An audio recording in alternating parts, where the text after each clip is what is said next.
அஸ்ஸலாமு அலைக்கும். Hi friends, எல்லோரும் எப்படி இருக்கிறீங்க? நல்லா இருக்கிறீங்களா? நான் இங்கே ரொம்ப நல்லா இருக்கிறேன். இப்போ நம்ம வீடியோவில் போகலாமா? நம்ம இன்றைக்கி முறுக்கு செய்ய போகிறோம். அதுக்கு எடுத்துருக்கிறது ரெடிமேட் மாவு, முறுக்கு மாவு எடுத்துருக்குறேன்ப்பா.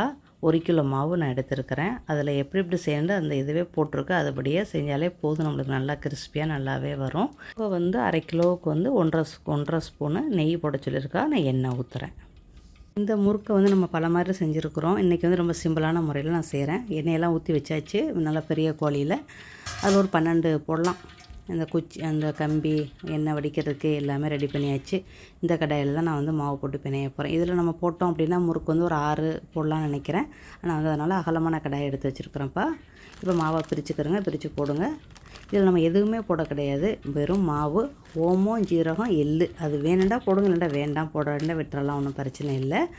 அதுக்கப்புறம் நம்ம இந்த பேக்கெட்டை வெட்டி அதிலே தான் பீச்ச போகிறோம். அதே தான் புளிய போகிறோம். எள்ளு, ஓமம், ஜீரகம். ஓமத்தையும் ஜீரகத்தையும் நீங்கள் கையில் நல்லா கசக்கி போட்டிங்கன்னா நல்லா வாசமாக இருக்கும். இல்லைன்னா லேசாக கூட வறுத்துக்கலாம். 3 பொருளையும் வறுத்து கூட நீங்கள் போடலாம். சரியா?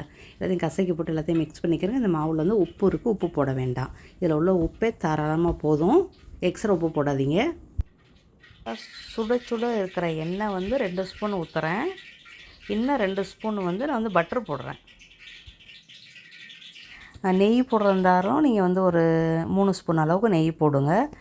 பட்டர் போடுறதுண்டா அது ஒரு 2, எண்ணெய் 2 அப்படி போடுங்க. இல்லை எல்லாமே எண்ணெய் ஊற்றுறதாலும் ஒரு பேக்கெட்டுக்கு 2 ஸ்பூன் அளவுக்கு கரண்டி பார்த்துக்கிறேங்க. ஸ்பூனு சட்னி கரண்டியாக இருந்தாலும் 2 இது போடுங்கப்பா, கரெக்டாக வரும் ஒரு பேக்கெட்டுக்கு. பாபா சார் இருந்துச்சுண்டா அதேமாதிரி ரெடிமேட் மாவு எல்லாமே இப்படி தான் செய்யணும், பார்த்துக்கிறேங்க. இதில் பொட்டுக்கடலை தூள் போடலாம். அப்புறம் கச்சாயஜோ, அதாவது பச்சை பயிரை நல்லா வறுத்துட்டு சலித்து அதை போடலாம். பொட்டுக்கடலை ஒரு பேக்கெட்டுக்கு 3 ஸ்பூன் நீங்கள் போடலாம். கச்சாயஜோ, அதாவது பச்சை பயிரும் நல்லா வறுத்து தூள் பண்ணி ஒரு பேக்கெட்டுக்கு ஒரு 3 ஸ்பூன் போடலாம். நல்லாயிருக்கும், அதுவும் நல்லாயிருக்கும். நான் எல்லா வீடியோமே போட்டிருக்கிறேன். இது இப்போ சாதாரணமாக நான் இந்த மாதிரி பிணையிறேன்ப்பா. ஈர துணியை மூடி வச்சுக்கிறோங்க, மாவு காயாமல் இருக்க. அந்த இதை கண்டிப்பாக நீங்கள் பாருங்களேன். இந்த அச்சை நீங்கள் கழுவும்போது அந்த இது விளிம்பு சரியான சுனப்பாக இருக்குது. கையை கீறி விட்டு போகிறது பார்த்துக்கிறோங்க. ஓகே, இந்த அச்சு சுனப்பாக இல்லை, ஆனால் அது சரியான சுனப்பாக இருக்குது. ஓரத்தை கழுகாமல் பார்த்துக்கிறோங்க. இந்த மர உரலில் தான் நான் எப்போவுமே யூஸ் பண்ணுறது. பசங்க தான், நம்ம வீட்டு பிள்ளைங்க தான் இந்த இதில் இது பண்ணி தருவாங்க. நான் இன்றைக்கி மர உரலையும் உங்கள்கிட்ட காட்டுறேன், அதுலேயும் காட்டுறேன். இது 5 கன்று உள்ளது. இது 3 கன்று நம்மளுக்கு சரியாக வராது, ரொம்ப இதாக இருக்கும். இது மிச்சருக்கு உள்ளது, பொடி பிடிசாக இருக்குல்ல. அந்த மாதிரி முறுக்கு வேணால் நீங்கள் இப்படி செஞ்சுக்கரலாம், ஒன்றும் பிரச்சனை இல்லை. இது நான் இன்றைக்கி இந்த ஒத்த ஸ்டார் தான்ப்பா போடுறேன். ஒத்த ஸ்டார்னால் அந்த நம்மளுக்கு கனெக்டெலாம் போகாது. ஒத்தாப்பில் அப்படியே அப்படி இது பண்ணி கூட புழிஞ்சு கூட நீங்கள் அப்படியே எடுத்து கூட சுற்றிக்கிறலாம். எப்படி வேணுமோ செஞ்சுக்கலாம். இது உடையாது, ஒன்றும் செய்யாது. அந்த பேக்கெட்டையே வெட்டிக்கிறலாம். இப்படி நீளமாக வச்சுக்கிட்டால் நம்மளுக்கு ஈஸி. ஒரு இதில் 6 இது புளியலாம்ப்பா, 6 முறுக்கு புளியலாம். வெட்டி வேண்டாலும் வெட்டி வச்சுக்கிறேங்க. வெட்டுறதோட இந்த மாதிரி நீட்டமாக இருந்தால் நம்மளுக்கு வசதியாக இருக்கும். ஒரு 6 பீச் இது பண்ணி புழிஞ்சு நம்ம வச்சுக்கிறலாம். அவ்வளோதான். இந்த கொலக்கட்டை மாதிரி எடுத்து வச்சுக்கிறோங்க. உங்களுக்கு மாவு ரொம்ப கிராஸாக இருந்துச்சு, ரொம்ப இறுக்கமாக இருந்துச்சுன்னா கொஞ்சம் தண்ணியை தொளிச்சுக்கிறோங்களேன். ஓகே, நான் வெறும் பச்சை தண்ணியை ஊற்றி தான் நான் பிணைஞ்சிருக்கிறேன். நீங்கள் வெது பண்ண தண்ணி கூட ஊற்றி பிணையலாம். ஓகே, அவ்வளோதான்ப்பா. இதில் நான் உங்களுக்கு ஃபஸ்ட்டு இந்த ஸ்டாரை வச்சு நான் உங்களுக்கு சொல்லி கொடுத்துட்றேனே. இது நம்ம வீட்டு பிள்ளைங்க நல்லா சூப்பராக செய்வாங்க. நான் மிச்சருக்கு மட்டும் தான் இது யூஸ் பண்ணுறது. இந்த மாதிரி அப்படியே இது பண்ணால் அப்படி நீளமாக போச்சாலும் நல்லா கிட்டால் இழுத்து வச்சுக்கரலாம். அது ஒன்றும் பிரச்சனை இல்லை, நீங்கள் அமைதியாக செய்யலாம். ஃபஸ்ட்டு நீங்கள் ட்ரை பண்ணுறீங்கன்னா இந்த மாதிரி ஒத்த ஸ்டாரை போட்டு ட்ரை பண்ணுங்கள். ஓகே, நல்லா உங்களுக்கு ஒன்றுமே ஆகாது. அப்படியே போனாலும் அப்படியே கையில் எடுத்து இப்படி வச்சுக்கரலாம். அப்படி எடுத்து ஒட்டிட்டீங்கன்னா முடிஞ்சிருச்சு, அவ்வளோதான். இந்த மாதிரி தான் முறுக்கு புளியணும். ஓகே, ஃபஸ்ட் டைம் ட்ரை பண்ணுறீங்கன்னா ஒத்த ஸ்டாரை போட்டு செய்யுங்க. செஞ்சு இப்படி பாருங்கள். அது ஒன்றுமே ஆகாது, பியெல்லாம் செய்யாது. அப்படியே தனியாக அது போனால் கூட அப்படியே கையில் எடுத்து அப்படியே நீங்கள் அட்ஜஸ்ட் பண்ணிக்கிறலாம். கையில் எடுக்கும்போது கீழெல்லாம் இது பண்ணாது, ஒன்றுமே ஆகாது. அது உடையாது, ஒன்றும் செய்யாது. நீங்கள் தைரியமாகவே எடுத்து எண்ணெய்க்கில் போடுங்க, ஒன்றும் பிரச்சனை இல்லை. ஓகேயா? அப்புறம் உங்களுக்கு வெள்ளையாக வேணும் அப்படின்னா லெவலாகவே எடுக்கணும். நல்லா பெரட்டி விடுறது எடுக்கிறது லெவலாக எடுத்துக்கிறோம். அடுப்பையும் மீடியமோட கொஞ்சம் குறைச்சி வச்சிங்கன்னா நல்லா வெள்ளையாக எடுக்கலாம். போட்டு கொஞ்ச நேரத்துக்கு சலண்டு இருக்கும். அது வெந்துருச்சுன்னா சலசலப்பு குறைஞ்சிரும். அப்படி திருப்பி விடணும். திருப்பி விட்டு உங்களுக்கு நல்லா பொன்னிறமாக இருந்ததோடு எடுத்துடணும். வேகாமல் எடுத்துடக்கூடாது. கொஞ்சம் சீக்கிரமாக செய்யணும் அப்படிங்கிறதுக்காண்டி கொஞ்சம் ஒரு 12 11 போடுறேன். நீங்கள் இந்த மாதிரி கடாய் இருந்துச்சுன்னா ஒரு 8 போடுங்களேன், கரெக்டாக வரும். ஓகே, ஏன்னா மாவை பார்த்தா பயமாக இருக்குது. இவ்வளோ இருக்குது, எத்தனை மணி நேரம் ஆகுமே தெரியலன்னு பார்த்தா நான் கரெக்டாக 2 மணி நேரத்தில் முடிஞ்சிருச்சுப்பா. ஒண்டியாக மாவு பிணைஞ்சு, ஒண்டியாக வீடியோ எடுத்து, ஒண்டியாக இது பண்ணி எல்லாமே தனி மனுஷியாக செய்கிறது தான் இது. நான் செய்கிற வேலை எல்லாமே தனி மனுஷியாக செய்கிறதாப்பா. ஓகே, ஒருத்தருடைய ஹெல்ப்பும் கிடையாது, தனியாக செய்கிறது தான். அதனால் ஒரு பேக்கெட்டாக போட்டு கூட செய்யலாம். நான் சரி ஒரேடியாக வேலையை முடிச்சிடலாமே, நாளைக்கு வேறு இது பண்ணணுமே அப்படின்ட்டு நான் ஒத்தாப்பில் 2 பேக்கெட்டே போட்டு செய்கிறேன். நீங்கள் ஒன்றா கூட செய்யுங்க. சின்ன பிள்ளைங்க பேபி எல்லாம் இருந்துச்சுன்னா உங்களுக்கு சிரமமாக இருக்கும். அதனால் ஒரு பேக்கெட்டை போட்டு செஞ்சு முதல்ல பாருங்கள். ஓகேண்ணா. எனக்கு இந்த உரல் ரொம்ப ஈஸி. மர உரல், நம்ம இடியப்பம் பீச்சுவோம்ல அதே மாதிரி தான் நான் முறுக்கு உரல், மர உரல்.